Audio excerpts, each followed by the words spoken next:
Hello everyone, welcome to our channel Academia.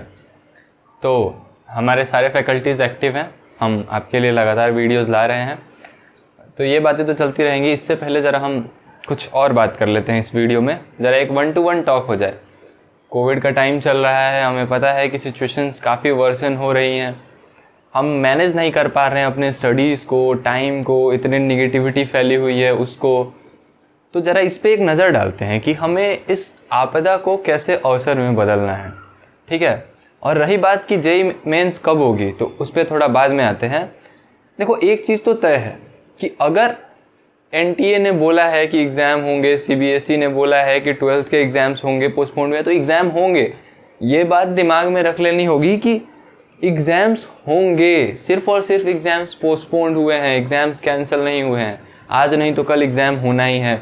तो ये सोच के कि खुद को ये दिलासा दे के कि बहुत ही बुरा टाइम चल रहा है, क्या कर सकते हैं, अभी तो दुनिया ख़त्म होने वाली है, से बोल के हम इस सिर्फ खुद को बहला रहे हैं कि ठीक है यार, बहुत बुरा टाइम चल रहा है, लेकिन एग्ज़ाम्स होंगे। और आप मेरी बात मानिए, काफ़ी बच्चे इस अवसर का लाभ उठा रहे हैं, इस समय बहुत बेहतरीन पढ़ाई कर रहे हैं।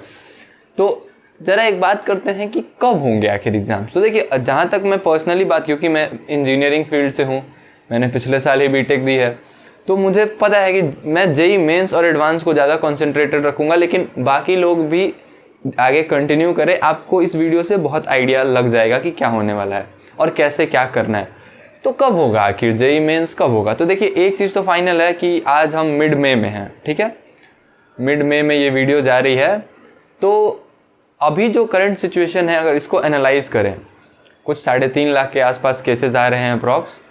तो अगर हम इस चीज़ को एनालाइज करें तो हमें ये पता चलेगा कि हमारे पास मिनिमम हाफ में, मई में 15 दिन, जून, पूरा का पूरा जून है हमारे पास, पूरा जून है। ये बात आप मेरी लिख के ले लीजिए कि जून में एग्ज़ाम्स नहीं होने वाले हैं मेंस के। और जुलाई में भी मिनिमम हमें 15 दिन तो मिलने ही मिलने हैं। मतलब हमारे पास 60 दिन तो बिल्कुल ही हैं। 60 दिन तो जेईई मेंस में है ही हैं, पक्के से 60 दिन जेईई मेंस में हैं। चलो, बहुत अच्छी बात है भाई। तो अब करें क्या? तो सबसे पहली चीज़ तो ये है कि निगेटिव न्यूज़ से दूर रहें।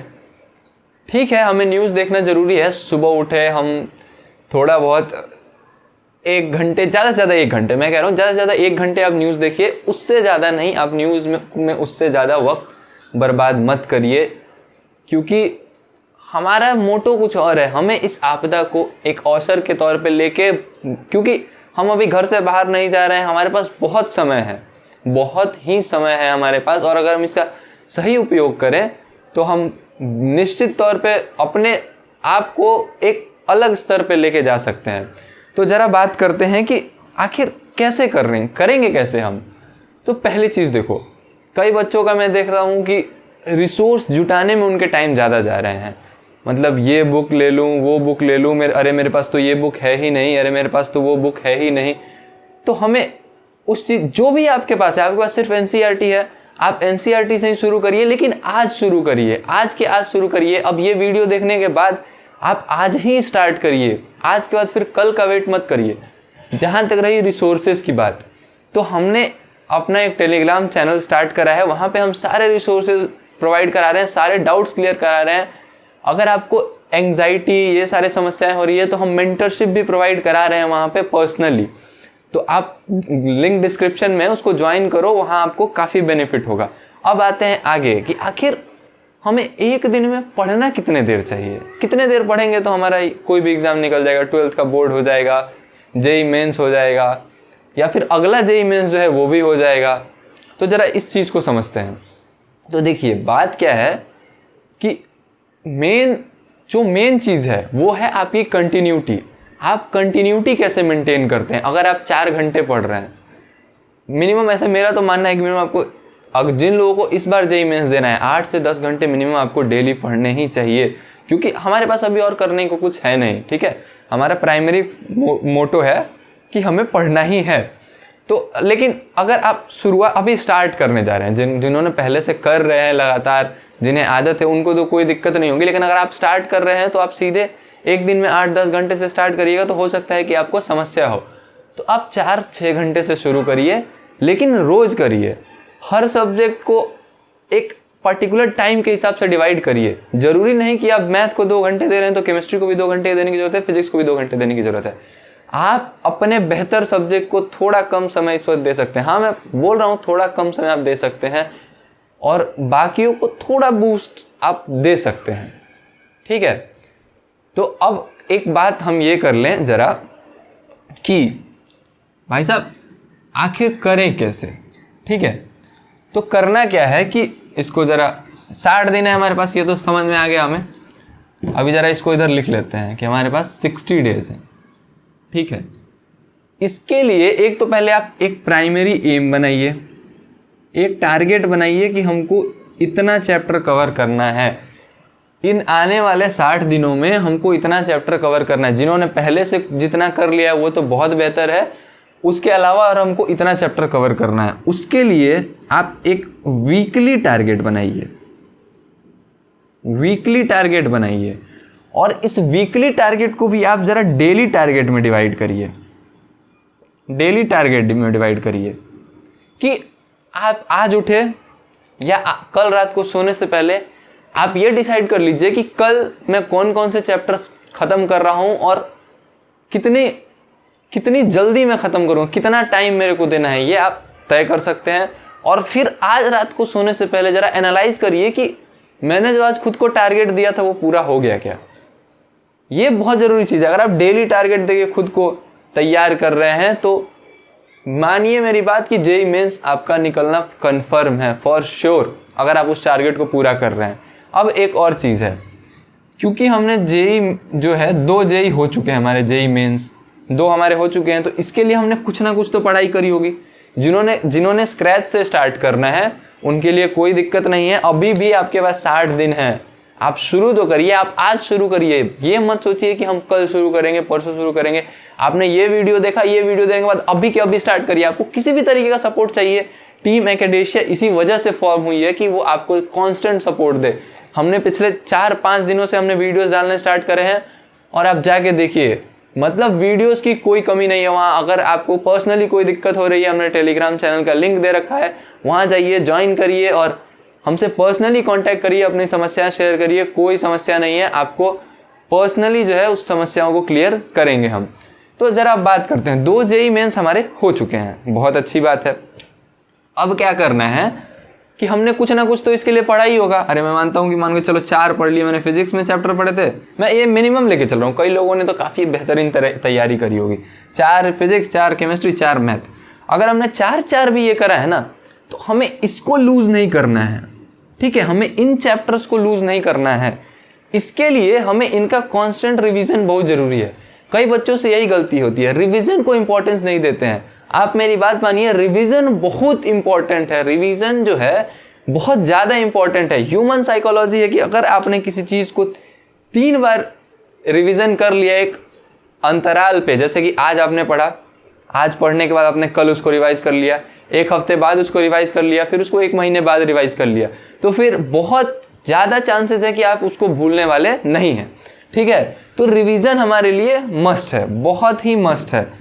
तो अब ज़रा बात करते हैं कि बहुत बढ़िया बात है, एक चीज़ तो आपको माननी पड़ेगी कि अगर आप, कई लोगों का होता है कि वो किसी एक स्पेसिफिक सब्जेक्ट में जो है वो बहुत अच्छे होते हैं।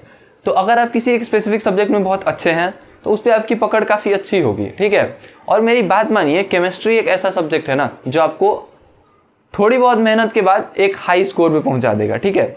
फिजिक्स का क्या है कि थोड़ा लॉजिकल है, आपको पूरा समझना पड़ेगा तब जाके न्यूमेरिकल सॉल्व होंगे। लेकिन केमिस्ट्री में कई पोर्शंस ऐसे हैं जिसको कि आप डायरेक्ट भी क्लियर कर सकते हैं। तो केमिस्ट्री इग्नोर नहीं करिएगा आप, ये बात फॉर श्योर रखिए कि केमिस्ट्री इग्नोर नहीं करना है। और मैं कहता हूँ किसी 2 सब्जेक्ट पे एकदम आप कमांड बना लीजिए कि मुझे ये 2 जो सब्जेक्ट है इस पे कमांड रखना ही रखना है, चाहे कुछ भी हो जाए, मैं इन 2 सब्जेक्ट्स में कमांड लूज नहीं कर रहा हूँ। तो करते क्या है कि ज़रा एक स्क्रैच लिस्ट बना लेते हैं, ठीक है। एक लिस्ट बना लेते हैं स्क्रैच वालों के लिए भी, और जिन्होंने पहले से काफ़ी सारे चैप्टर्स कर रखे हैं, उन्हें रिवीजन करनी है, उनके लिए भी। तो क्या करें आप कि आपको जो जो जिनको शुरू से स्टार्ट करना है वो तो भाई ऐसे लिस्ट बना लो कि जिसके भी एक बार देखो कि जिसके भी वेटेज ज़्यादा हैं, जिस भी चैप्टर के वेटेज ज़्यादा हैं क्वेश्चंस के लिए, वो चैप्टर उठाओ। जैसे कि मैं एग्जांपल दे देता हूँ, जैसे कि मान के चलो कि मैथ्स लिया, तो मैथ्स में स्ट्रेट लाइन हो गया, मैट्रिसेस हो गया, डिटर्मिनेंट्स, मैट्रिसेस एंड डिटर्मिनेंट्स हो गया, इस तरीके के चैप्टर्स अगर आपको चाहिए ये वीडियो, तो मैं इस पर एक अलग से वीडियो ही बना दूंगा। सेम इसी तरीके से फिजिक्स में बात करें तो मॉडर्न फिजिक्स हो गया, थर्मो हो गया, इलेक्ट्रोस्टैट्स हो गया। तो इस तरीके के मुझे क्यों ज़्यादा पता है, क्योंकि मैंने भी पिछले साल ही जेईई मेंस का पहला दिया है अटेम्प्ट, तो वो पता है। तो अगर आप ऐसा करो कि अगर आपको चाहिए तो एकदम पूरी की पूरी लिस्ट कौन कौन से चैप्टर को आपको प्रायोरिटी देनी चाहिए वो हम बना सकते हैं, आप एक बार कमेंट में लिख दो। तो मैथ्स की बात कर लेते हैं हम। मैथ्स हो गया, फिजिक्स हमने कर लिया। अब जरा केमिस्ट्री में भी इसी तरीके से कई सारे चैप्टर्स हैं, जैसे transition element, then atomics structure, atomic हो गया, देन केमिकल बॉन्डिंग हो गया। इस तरीके के चैप्टर्स आप उठाइए तो ज़्यादा बेहतर है। जिनको स्क्रैच से शुरू करना और जिनको स्क्रैच से नहीं भी स्टार्ट करना है, वो प्रायोरिटी एक बार देख लो, वेटेज देख लो, और ये देखो कि जिन चैप्टर से क्वेश्चन ज़्यादा आ रहे हैं वो उठाए हैं या नहीं उठाए। अगर वो चैप्टर उठाओ तो ज़्यादा बेहतर है, कम मेहनत में ज़्यादा मार्क्स मिलेंगे। नॉलेज क्या है, नॉलेज तो हम गेन करते रहेंगे, ठीक है, बट मेन चीज़ ये है कि नॉलेज गेन करने के साथ साथ हमें अभी मार्क्स को भी टारगेट करना है ना, हमें मार्क्स भी चाहिए, तो इस वजह से ज़रा उसको हम ध्यान में रखेंगे। अब ज़रा एक हिसाब किताब देखते हैं कि 8 लाख बच्चों के आसपास एग्ज़ाम देंगे, ठीक है, ये बात फॉर श्योर है। इसमें से मिनिमम, मैं कह रहा हूँ मिनिमम 1.5 लाख से 2 लाख बच्चे जो है ना, वो इस टाइम का बहुत बेहतर उपयोग कर रहे हैं। मैं कैसे कह रहा हूँ, क्योंकि पिछले बार भी सेम यही सिचुएशन थी, पोस्टपोनमेंट वगैरह हुए थे, सितंबर में जाके हमारे दूसरा एग्ज़ाम ख़त्म हुआ था। तो उस टाइम भी क्या हुआ था कि ये कुछ 1.5 से 2 लाख बच्चों का जो मार्क्स है ना, परसेंटाइल, वो अपने पहले अटेम्प्ट से काफ़ी बेहतर हुआ था। कईयों का तो, जैसे मेरा ही एक दोस्त है, उसका 64 परसेंटाइल मार्क्स था। 64 परसेंटाइल मार्क्स जब उसने दूसरा अटेम्प्ट दिया था ना, तो उसके 84 परसेंटाइल आए थे, 84 या 85 समथिंग ऐसे ही आए थे। तो आप देख रहे हो कितना मेजर जंप है। और जिनका मतलब 90, 91 भी आया था ना, उनमें भी जंप दिखा था, 93, 95 ऐसे मार्क्स करके लाए थे बच्चे। तो मैं बस ये कह रहा हूँ कि आप इस समय का बेहतर उपयोग करिए। इस समय का आप अगर अच्छा इस्तेमाल करेंगे ना, तो क्या होगा कि इस समय के बेहतर उपयोग से ही आप कोरोना टाइम में आप एक बहुत ही अच्छे जगह पे पहुंच जाओगे। एक बार आपको एक अच्छा कॉलेज मिल गया, एक अच्छा ब्रांच मिल गया, उसमें फिर आप इस कोविड टाइम को थैंक यू बोलोगे कि कुछ एक्स्ट्रा टाइम मिला मुझे, जिसकी वजह से मैंने स्टार्ट करा और मैं एक अच्छे कॉलेज, अच्छे ब्रांच में हूँ। फिर तो आपकी लाइफ सेटल ही है, उसमें कोई दिक्कत नहीं है। और हमारी तरफ से सारा सपोर्ट आपके लोगों के लिए है, रिसोर्सेज से लेके वीडियोस के अलावा क्वेश्चंस, डाउट, जो कुछ भी है। चैनल को सब्सक्राइब कर लीजिए, डिस्क्रिप्शन में टेलीग्राम का लिंक है, वहाँ ज्वाइन कर लीजिए। हम आपकी सपोर्ट के लिए हमेशा ही रहेंगे, ठीक है। और मेरी एक बात को हमेशा ध्यान रखिएगा कि जो लोग कुछ हटके करने का क्षमता रखते हैं ना, कुछ हटके करने की क्षमता रखते हैं, वो इन्हीं अवसरों का लाभ उठाते हैं। जो आपको ये अपॉर्चुनिटी मिल रही है, इसका लाभ उठाइए। अगर इस अपॉर्चुनिटी को आपने यूज़ करके कुछ अच्छा बना लिया ना, तो आप कई लोगों से और आगे निकल जाइएगा, ठीक है। प्रेशर नहीं लेना है, प्रेशर लेने की जरूरत नहीं है। आपके पास 60 डेज़ है, अभी भी आपके पास 60 डेज़ है। अगर आपको प्लान, स्ट्रेटेजी से रिलेटेड कोई भी वीडियो चाहिए, कमेंट करिए। और यहीं पे वीडियो ख़त्म करते हैं, ज़्यादा लंबा नहीं करते हैं। Thank you guys. और अगर हमसे आपको कांटेक्ट करना है तो टेलीग्राम में का लिंक है डिस्क्रिप्शन में, ज्वाइन करिए। Thank you guys, thank you.